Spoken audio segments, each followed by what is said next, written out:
Everyone has heard of a bride that gets nervous and changes her mind at the last minute.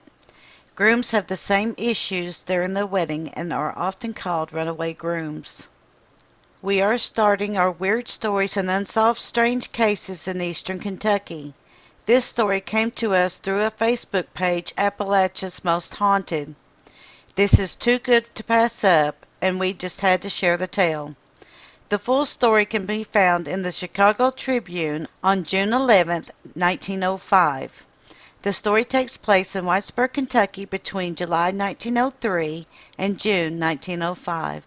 The runaway groom is named Ab Fender, and the bride left at the altar is named Millie Goings. Come with us as we spin the yarn of a strange engagement of the couple. For 15 months the couple attempted to marry 5 times. 4 times on the eve of the wedding of the groom disappeared. One time this happened just 10 minutes before the time of the wedding was to take place. 2 days after each disappearance, Ab would return to Whitesburg after waking up in either a gorge or an abandoned cabin. His appearance was always disheveled, and he always was very angry and out for revenge for the event. Fender believed that he had been kidnapped each time, although he had never had a glimpse of a person or persons doing this to him. He also never heard a voice when the events took place. Most of the time when the event was taking place, he was only half conscious and would come completely to himself after 2 days. This is how the 15 months of horror came to be for Millie Goings and Ab Fender. Ab Fender was not known to have enemies. In an area and time of known feuds, Fender was not a participant in any of them. He is said to have a sunny disposition, is handsome, has no enemies, has a genial good nature, and was willing to help others. He is also known to be kind, generous, and jolly, and had many friends. Fender was also independently wealthy as he owned timberland that was being logged. Millie Goings was the daughter of Arthur Goings of Whitesburg, Kentucky. She is said to have no suitors or lovers except for Ab Fender. However, she was a beauty who did have many admirers. She was known as one of the prettiest girls in Letcher County at that time. She had many callers from both sides of the mountain. However, she would always refuse these suitors, as she had long chosen Ab Fender as her future husband. Sometime in July of 1903, Ab Fender and Millie Goings became engaged and started wedding plans. All the preparations were made. The guest list was completed, and everything was prepared and ready for the celebrations to begin. By the account, the couple was happy, and neither of them had any other lovers, suitors, or enemies to cause the strange events that were about to unfold. The date for the first wedding was set for February 15th, 1904. This date was chosen because it was the same date that Millie's parents married. Millie had chosen to honor the women in her family. She decided to wear the same saffron dress and old lace veil as her mother and her maternal grandmother had worn on her wedding day in Petersburg, Virginia. Ab traveled to Manchester to buy his wedding finery. Everything for the wedding was prepared in advance, and plans were made for the couple to travel. After the ceremony, the couple was to spend the night in the home of Arthur Goings and travel to Glamorgan, Virginia on horseback to board a train. The couple also planned to travel to Richmond and Petersburg after the ceremony, which would take place in the evening hours. The day of the wedding finally arrived. Earlier that day, Millie and the women in her family were busy decorating and preparing the food. Millie told her groom to leave as they were busy, and he was only fussing around the house. Ab kissed his bride Millie and said that he would return around supper time. Fender then went to Whitesburg. There he treated the men who congratulated him on his wedding and went up to his sawmill. He returned home at 5 o'clock, where he ate dinner with his best man, Vance Mullins, then retired upstairs to get dressed for the ceremony. 2 hours later, Vance, who was already dressed and waiting on the groom, began to get worried as Ab had not descended the stairs yet. Vance was fearful that they would be late for the wedding. When Mullins knocked on the door, there was no response. He entered the room to find no one there.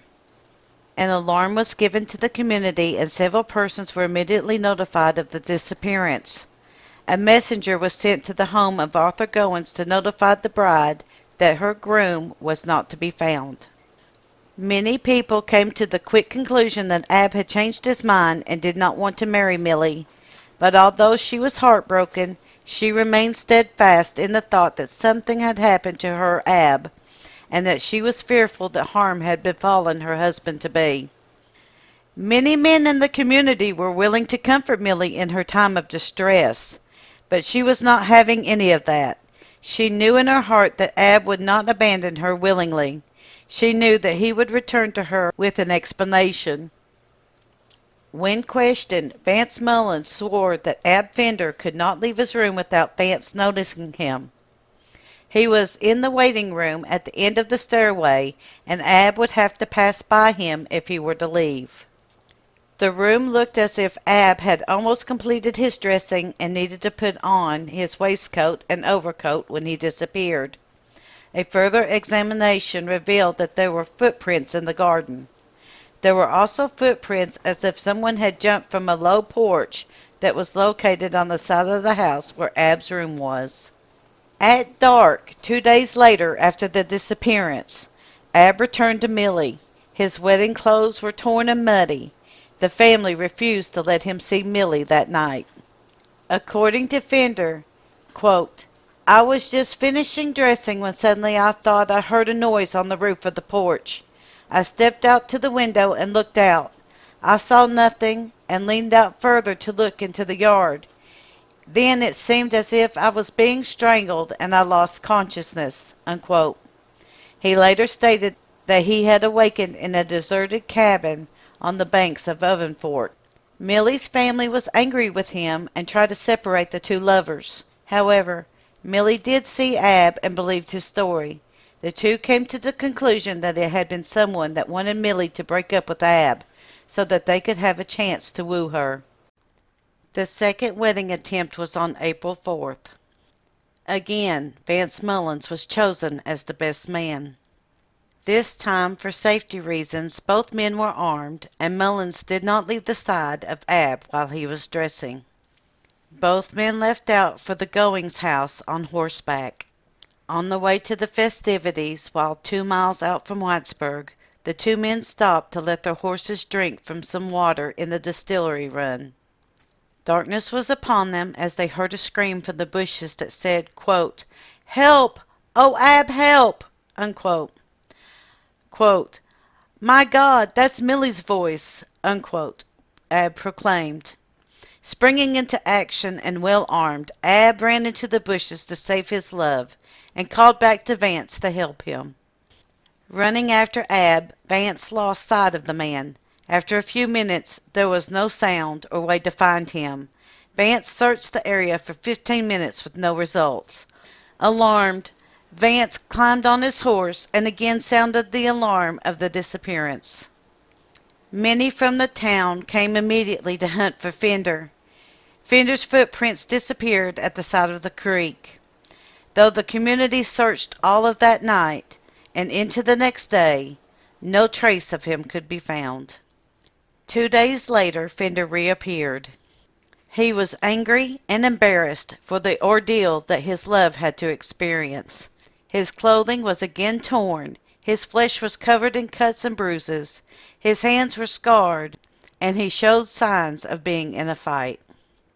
According to Ab, quote, I went tearing along under the bushes, my revolver in my hand, when suddenly I ducked my head to go under the branches of a tree. Instantly I was caught by a rope or something and jerked into the air. The rope was partially around my neck, but I fought as hard as I could. I was dragged up the tree, out of breath and choked. I remember hearing Vance running around on the ground, yelling and whistling, and then I partially lost consciousness. I remember being lifted through the tree and onto the bluff. I heard no one speak, nor did I feel any hands on me. When I recovered this morning, I was on the banks of the Lentz Creek, 12 miles down, unquote. If Millie and Ab thought the first round of the family trying to split them apart was bad, They were in for a real fight on their hands with round two. A family conference was held, and all concerned attended the meeting to discuss what was going on. Among the discussions was the possibility that the person or persons involved were members of the wedding party. Vance Mullins had asked Millie to marry him earlier, but she had refused his advances for Ab, so he was a suspect in the disappearance. Also, there was a possibility of a bridesmaid that had gone sweet on Ab and wanted him for her very own. Both Millie and Ab refused to believe that either party would cause this much trouble in their relationship. Being more determined to marry Ab, she stated, quote, "That's just what they want. If I refuse to wed Ab, it will be just what they want. I love him, and I'm going to marry him in spite of them, whoever they may be." Unquote. The next Wednesday morning, it was determined to hold a secret ceremony. The only people in the know were Millie, Ab, Ab's mother, Millie's immediate family, and the minister. The plan was that the couple would be married by noon that day. It was to be held so that no one would suspect anything was out of the ordinary. The minister was to call upon the house that morning. Ab was to go to his sawmill along his regular path and return later that morning at 11 o'clock by an alternate path. He was to wear his regular work clothes and change when he reached the Goings home. The plan had worked, and Ab arrived safely at the Goings home at 11 o'clock as planned. However, while changing his clothes, he once again disappeared. There was no trace of his person at the scene. Again, he returned 2 days later, sick, suffering from exposure and hunger. He stated that while he was dressing that he had smelled a pungent odor before he fell unconscious. He had woke up on the other side of Old Horny Mountain on the Virginia side of the mountain after he disappeared. The theory was that he had been chloroformed and carried out of the house by the roof. It seemed impossible that this could be carried out without notice by someone in the house. After the third disappearance, Ab was ready to break it off with Millie for both of their safety. However, Millie refused this, saying that they would face these challenges together. The couple delayed their fourth attempt to the autumn of the year, hoping the person or persons doing this would expose themselves. Nothing happened to the couple during that time, and they thought that all was well again. On September the 9th, the couple went to the minister's house without saying a word to anyone and asked him to marry them right there. The minister declined to say that they needed 2 witnesses. However, he offered to go with them to acquire them. They stayed together in the parlor until the minister returned. Upon the return of the minister, Millie was found asleep alone in the parlor, and Ab had once again disappeared. It was thought that Millie was under the influence of a powerful anesthetic. 2 days later, he once again returned. He said, quote, "I was sitting talking to Millie, and suddenly I caught a whiff of the odor I noticed the last time I disappeared. I turned my head suddenly and saw a shadow fall on the porch. I started to step to the window and look out. I remember reeling. The next thing I knew, I was up by Baxter's Mill in the mountains." Unquote. This event greatly upset the community, and the bride and groom were surrounded by family and friends at all times after this point. Yes, folks, we are now at the number 5 attempt. The date of the wedding was now set for Christmas night. Again, Millie got out her wedding attire, and again, Ab brought himself a new suit. Every man at the party was armed and stood close to the bride and groom, and they never left the presence of the celebrations alone. At 7:30 that evening, Miss Clint Rowe, who had been helping the bride dress, called down to Ab, telling him to come upstairs to see how pretty his bride was. Ab bounded up the first landing to view his blushing bride. All of a sudden, Millie, horrified, screamed, quote, "Ab has fallen out of the window!" Unquote. There was a window at the landing, and Ab had disappeared through it. The armed men ran around the house to find that Ab was not there, and that his body had been carried over a picket fence where the trail ended there. 2 days later, Ab was found in his own bed asleep. It was unknown how he got there or how long he had been in his own bed. However, he was sick for weeks with 2 broken ribs and a fractured arm. Ab said of the event, quote, "I was caught by my coat from behind and dragged through the window. I was not falling, but was swung out of the window. I distinctly heard someone slip down the steep roof of the little porch. I was knocked senseless when I hit the ground and remember nothing more." Unquote. For 15 months the couple attempted to marry 5 times. 4 times on the eve of the wedding the groom disappeared. One time this happened just 10 minutes before the time the wedding was to take place. 2 days after each disappearance, Ab would return to Whitesburg after waking up in either a gorge or an abandoned cabin. His appearance was always disheveled, and he was always very angry and out for revenge of the event. Fender believed that he had been kidnapped each time, even though he had never had a glimpse of the person or persons doing this to him. He also never heard a voice when these events took place. Most of the time the event was taking place, he was only half conscious, but would completely come to himself after 2 days. Undeterred, the couple attempted a 6th try down the aisle together. Ab recovered from his broken bones, and Millie was more determined than ever to marry her handsome groom.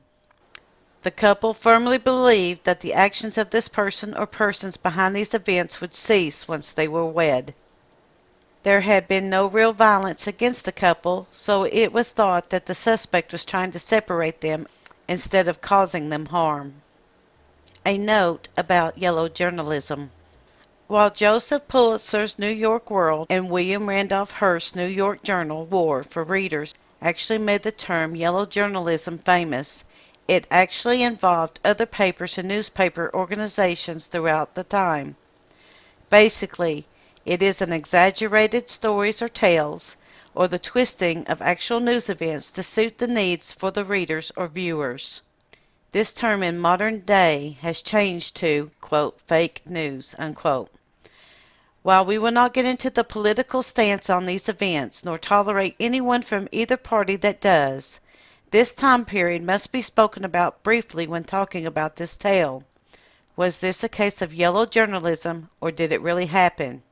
We will let you decide for yourself. We have tried to chase down the families and names involved in this case. We have so far been unable to find anything that happened to these characters and establish the events that actually took place. This is a tale that we ask the readers 2 simple questions. Did it happen? And if so, can you please send a message to us that the story can be updated? So the following Wednesday, after June 11th, 1905, the 6th attempt would have been made. We have looked everywhere to see if the couple did indeed marry, or if the 6th attempt was thwarted. We would love to add an update to this story. If anyone is related to Millie Goings or to Ab Fender, please contact us through our Facebook page. We would love to hear the end of this love story. We at Kentucky Tennessee Living would like to thank you for watching our series. Please don't forget to hit the like button, as the more likes we receive, the more likely YouTube is to suggest our videos to other viewers. Also, to receive a notice when we upload a new video, to be sure to subscribe and click the bell for notifications. We thank you for continuing to support Kentucky Tennessee Living as we bring to you the history and tales of the Appalachian Mountains. We must remind everyone that the stories that are connected to the weird Appalachian cases are all under the Kentucky Tennessee Living copyright.